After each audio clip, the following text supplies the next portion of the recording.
Hi everybody, it's Honest John again. Now, I'm a huge sports fan. I will watch a game even if I have no rooting interest in the teams involved. And I played a lot of sports when I was a kid.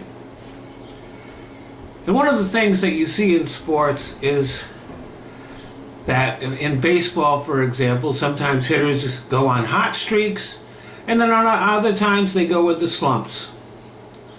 Sometimes the pitcher can't get a ball past them, and sometimes they're just waving at the air. A sure-handed fielder drops a routine fly ball or can't field a grounder. Or in basketball, a team's best shooter, some days they can't miss, other days they can't make a shot.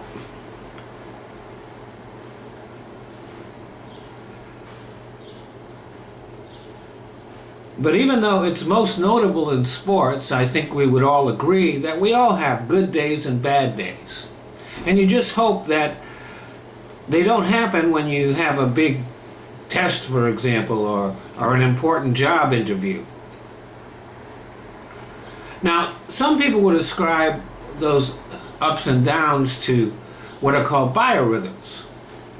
This is a theory that was developed in the 19th century by a German physician named William Fleiss. He believed that starting at birth, we human beings began to have 23-day cycles of physical peaks and valleys and 28-day cycles of emotional peaks and valleys.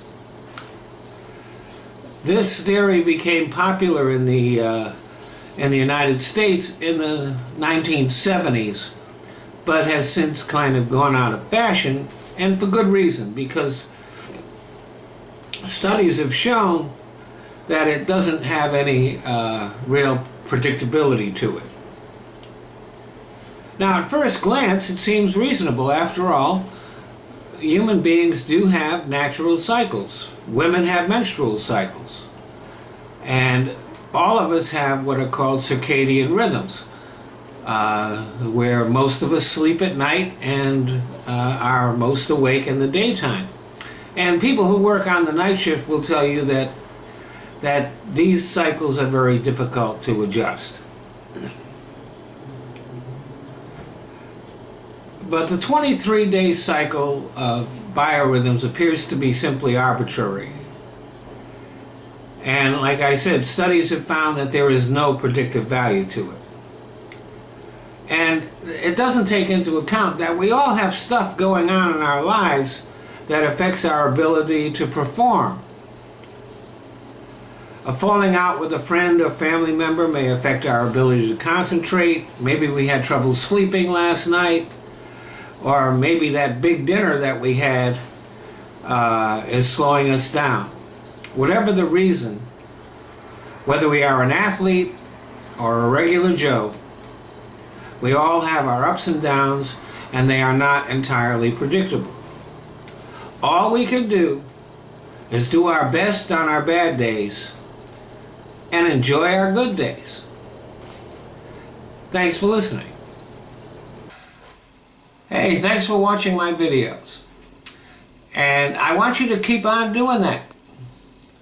Just not on YouTube.